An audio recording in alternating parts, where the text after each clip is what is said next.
Now, you know the single most popular attraction here is our bridge, originally built in 1831. The English were very environmental for their time, and they didn't want to waste anything, so they made the lampposts on the bridge from cannons captured in the Battle of Waterloo. That was just a little before your time.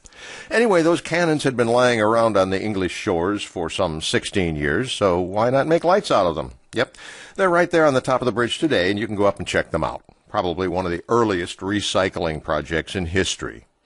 We were not quite as efficient as the English when the bridge was reconstructed here, kind of like the American handyman. When we put it together, we had stuff left over.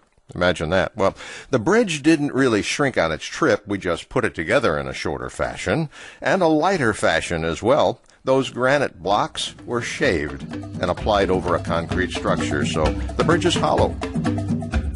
Well, anyway, that's sort of recent history, but there's a lot more to it than that. Let's start at the beginning, some 2,000 years ago. In 43 A.D., an invading Roman army marched inland from the sea, and this large river got in their way. It would have to be crossed. Much later, this river was known as the River Thames. The English always had a way of saying things backwards. So the very first London Bridge was actually a pontoon bridge that enabled the Roman army to march into what would be eventually called London. Then in 1014, just about 1,000 years ago, things started to get really interesting. Now, if you'll follow me here, the Danes were in control of London, and the Saxons, generally from an area we now call Germany, joined forces with the Vikings, led by King Olaf. They were an odd group of marauders, but this Olaf guy was a bad dude. Together, the Saxons and the Vikings sailed up the River Thames to attack the bridge and divide the Danes. Well, the Danes didn't want to cooperate with that idea and stood on the bridge throwing spears and rocks and garbage and hot oil on Olaf's open ships down below. Now, that's not something that you wanted to do to King Olaf. He got pretty angry with garbage all over his boats.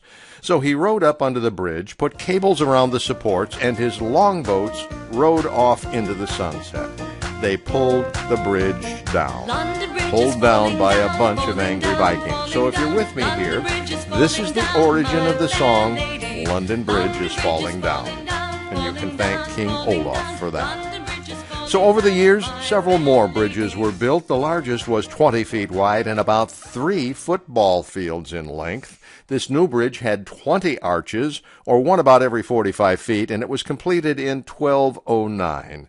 It lasted over 600 years. And to put that into perspective, our country is just slightly over 200 years old. Then in 1722, London was the place to be, and with population exploding, an attempt was made to control the congestion on the London Bridge by ordering all traffic to keep to the left. That order became known as the Rule of the Road in England, and now you know why the English drive on the wrong side of the road, the left side of the road, and it all started on the London Bridge, and I'll bet you didn't know that. Anyway, in 1825, a new London Bridge was built, and this time they built it out of granite. It was finished in 1831, and it is the bridge that now calls Lake Havasu home. It was a structure with only 5 arches this time, but this bridge was monster heavy.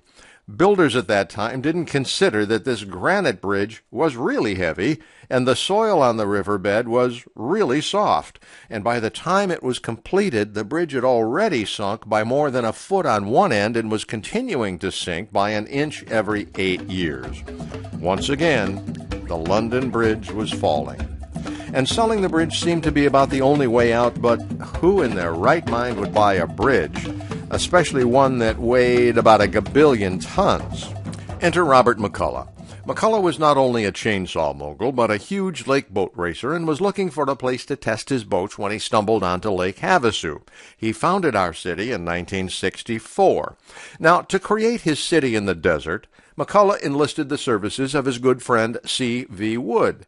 Wood was perfect for the job since he was largely responsible for creating Disneyland several years earlier. Walt Disney had the dream, but C.V. Wood had the ideas to make that dream happen. He and Robert McCullough plowed ahead, going boldly where no men had gone before. But they needed a hook, like the London Bridge. And wow, it was for sale. McCullough placed a bid of $2.4 million for the London Bridge. The English jumped all over that, thinking that there was a sucker born every minute. They didn't know the vision that McCullough had. Plans were drawn up to move and rebuild the bridge in Lake Havasu City, and on October 10th, 1971, the London Bridge in Lake Havasu, Arizona opened to the public. Quite a gala affair. So take a couple of minutes. Walk across a great piece of history, brought here by a great visionary and assembled by great engineers. This history has its roots over 2,000 years ago, and it's right here in your backyard.